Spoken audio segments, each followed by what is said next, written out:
You don't deserve the discount. Disrespect that sparked a Brotherhood response. It was supposed to be a simple stop, just $20 worth of gas to get to his VA medical appointment on the other side of town. Sergeant First Class Marcus Mack Rohr, 68, a retired Army Special Forces veteran, carefully pulled his adapted hand-controlled van into the Patriot fuel station. A large red sign out front boasted, "Veterans receive 10C off per gallon every day." For Mack, that small discount wasn't about the money, it was about recognition. Inside the store, the young clerk barely looked up from his phone as Mack approached the counter with his VA card in hand. "I'd like to put $20 on pump 3, Mack said calmly, "and I'd like the veteran discount, please." The clerk, a skinny kid with Irbu Mack, frowned. "That's not what your sign says."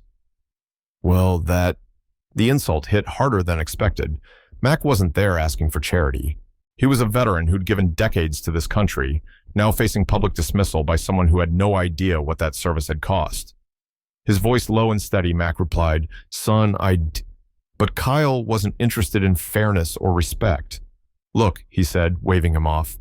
"Get $1." Mack's hands trembled, not from weakness, but from controlled anger. He'd faced down war zones. He could handle this. But something inside told him, "This time, you..." He reached for an old government-issue satellite phone, the one with a number saved for situations like this. Because sometimes, standing up for what's right starts with one quiet call and ends with a convoy poke. Mack sat in his van, gripping the steering wheel tighter than necessary, his knuckles pale against the worn leather. The pump clicked as the final drops of the meager $5 worth of fuel trickled into the tank. It was just enough to reach the VA clinic, maybe. But it wasn't the near-empty gas tank that made his chest ache. It was the look on that young clerk's face, the smirk, the casual cruelty, the unspoken judgment. That Mack, with his trembling hands, an old veteran cap, wasn't worth the respect owed to those who served. He stared straight ahead for a moment, breathing deeply, trying to let it go like he had so many times before. But something inside him refused. Maybe it was the years of sacrifice, the scars, both visible and not. Or maybe it was simply the fact that some lines shouldn't be crossed. He reached into the small compartment between the seats and pulled out an old, heavy device. His government-issued satellite phone. It looked ancient compared to today's sleek devices, but this one wasn't for calls to friends or family. It had one button, one programmed number labeled Watchtower. That number connected directly to the Special Operations Command's Welfare and Emergency Liaison, a highly discreet unit reserved for critical welfare cases involving retired Special Forces personnel. Mack had carried the phone for over a decade, unused, just in case. Today, just in case had arrived. He hesitated. Was this too much? Was it really worth calling in SOCOM over a fuel discount and a rude clerk?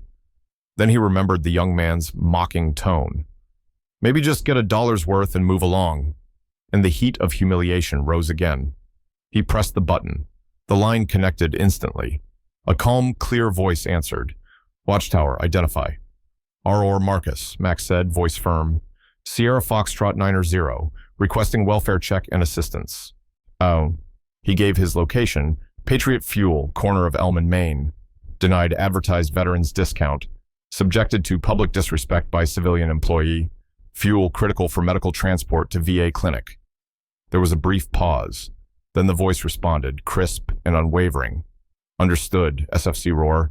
SOCOM Protocol 7A initiated. Local liaison element dispatched. ETA 10 minutes. Maintain situational awareness. Remain on site." Mack nodded silently and ended the call. He stared at the phone in his hand for a moment, unsure whether to feel regret or relief. But deep down, he knew this wasn't just about fuel. It was about dignity. He hadn't asked for praise or applause, just to be treated fairly, to be seen. And now, he had chosen not to let the insult stand. He sat quietly in his van, watching the clerk inside the store still flipping through his phone, oblivious to what was coming. The minutes ticked by. At 5 minutes, nothing. At 7, still quiet. Mack adjusted his side mirror and noticed the usual hum of traffic around the corner. Then at minute 9, he heard it. The low, unmistakable growl of high-performance engines. Not the hollow rev of sports cars, but the deep, controlled roar of purpose-built machines. Two matte black Chevrolet Suburbans pulled into view. They didn't slow. They moved like wolves through the intersection and swept into the gas station lot with silent precision. The vehicles blocked both exits, forming a perfect tactical perimeter. No lights, no sirens, just presence.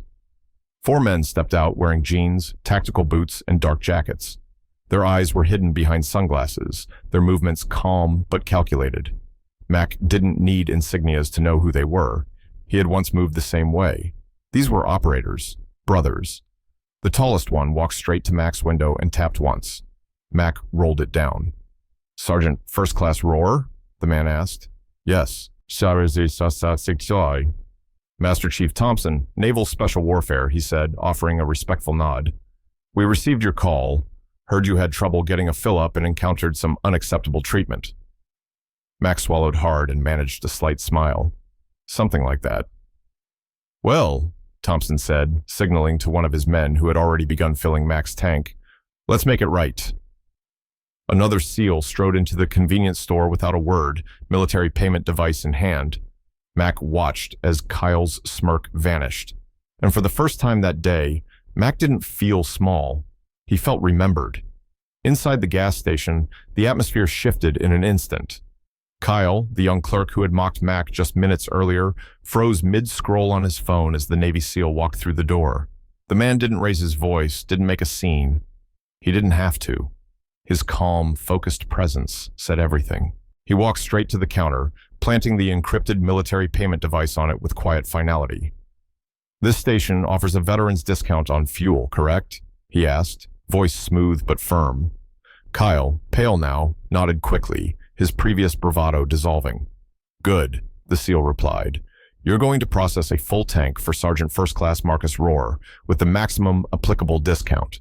No car wash, no soda, just gas. And then, you and I are going to speak with your manager about your interpretation of fine print and your treatment of veterans." Kyle swallowed hard. Yes, sir." At that moment, the station manager, Mr. Henderson, emerged from the back room, alarmed by the commotion and the two black SUVs still idling outside. His confusion deepened when he caught sight of the SEAL inside and the other team members positioned strategically around the station. "What's going on here?" Henderson asked, stepping cautiously into the front of the store. The second SEAL, Master Chief Thompson, met him at the door. "Mr. Henderson?" he asked, extending a hand. "Yes, that's me. And you are?" "Master Chief Thompson, U.S. Navy. We're here on behalf of Sergeant First Class Rohr, one of this nation's most decorated Special Forces veterans. Your employee denied him a publicly advertised fuel discount and subjected him to public humiliation. That's not acceptable." Henderson looked rattled. I didn't know anything about this. Kyle, what happened?" Kyle stammered, suddenly unable to meet anyone's eyes. "He didn't buy the car wash or the soda, so I told him that the discount didn't apply," Thompson finished for him, his voice steel. "Despite there being no visible signage requiring those conditions, despite him showing valid veteran identification, despite him calmly requesting only what was promised." Henderson paled further. "Let me be very clear," Thompson continued. "What happened here today is not just a policy misunderstanding, it's a moral failure and a PR disaster waiting to happen." Henderson nodded quickly. "You're absolutely right. I'm so sorry. I'll make it right." "You'll start," Thompson said, "by issuing Sergeant First Class Rohr a full apology, ensuring he receives a full tank of fuel, free of charge, and honoring the advertised veteran discount for all future patrons. No strings attached." "I will. I absolutely will," Henderson promised, already moving toward the register. "Kyle, finish the transaction now, and then we're going to have a serious conversation about respect." As the SEALs watched, Kyle completed the payment, this time without protest. One SEAL stood silently behind him, ensuring nothing else went wrong. Meanwhile, outside, Max sat quietly in his van, watching the exchange through the window. He could feel the emotional weight lifting. For once, someone had stood up for him, not with slogans or empty gestures, but with action, accountability, and presence. Henderson stepped outside a moment later, accompanied by Master Chief Thompson. Sergeant Rohr, Henderson began, voice humbled. I owe you a personal and professional apology. What you experienced at my station was unacceptable. The discount will be honored correctly from now on, for every veteran. And I'd like to offer you free fuel for the next year as a gesture of our gratitude and regret. Mac was stunned. That's unnecessary, but appreciated. Also, Henderson added, glancing back at the store, Kyle will undergo retraining, or he'll be replaced. Master Chief Thompson nodded in approval. That's a start. Then he handed Mac a small card. This is a direct line to our regional veteran support network. If anything like this ever happens again, anywhere, you call. We don't let our own stand alone. Mac looked at the card, then at Thompson. His voice caught slightly when he said, Thank you, all of you. Just making sure the Brotherhood is looked after, Sergeant, Thompson replied, stepping back. With that, the SEALs returned to their vehicles, their mission complete. They didn't linger. They didn't take credit. Within seconds, the black Suburbans were gone, leaving behind a full tank, a humbled manager, a silent clerk, and a veteran whose dignity had been fiercely, quietly restored. As the last of the black Suburbans disappeared around the corner, the silence that followed felt like a cleansing wave. Max sat quietly in his van for a few moments, one weathered hand resting on the steering wheel, the other gently touching the crisp support card Master Chief Thompson had given him. He wasn't just thinking about the fuel that now filled his tank. He was thinking about everything that had just unfolded and how quickly dignity, once stripped, had been restored with absolute certainty. A part of him still couldn't believe it. Navy SEALs had shown up, not for battle, but for him. Not because he called in favors or demanded anything, but because someone finally listened.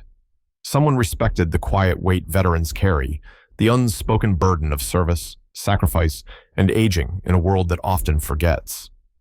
He looked down at the gas gauge, full. But it wasn't just the fuel that filled him. It was something deeper. A sense of being seen, valued, vindicated. The humiliation he'd felt when that clerk called him Pops and mocked his need had left a sharp sting. But now, that wound had been met with overwhelming affirmation.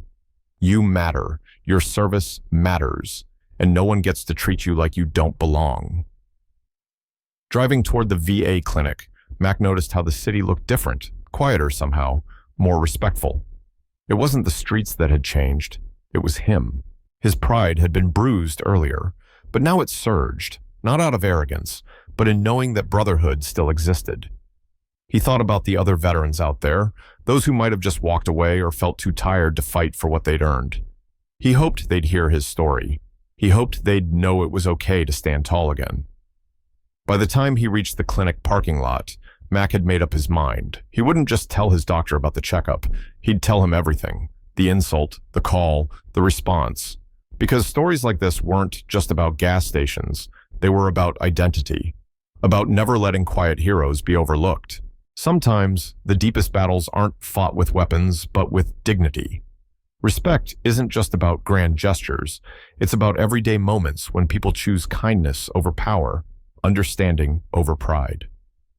Sergeant Mac's story reminds us that every veteran carries history beneath their scars, and even the smallest slight can reopen old wounds.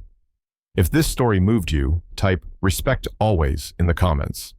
Share it with someone who needs reminding that honor doesn't fade with age.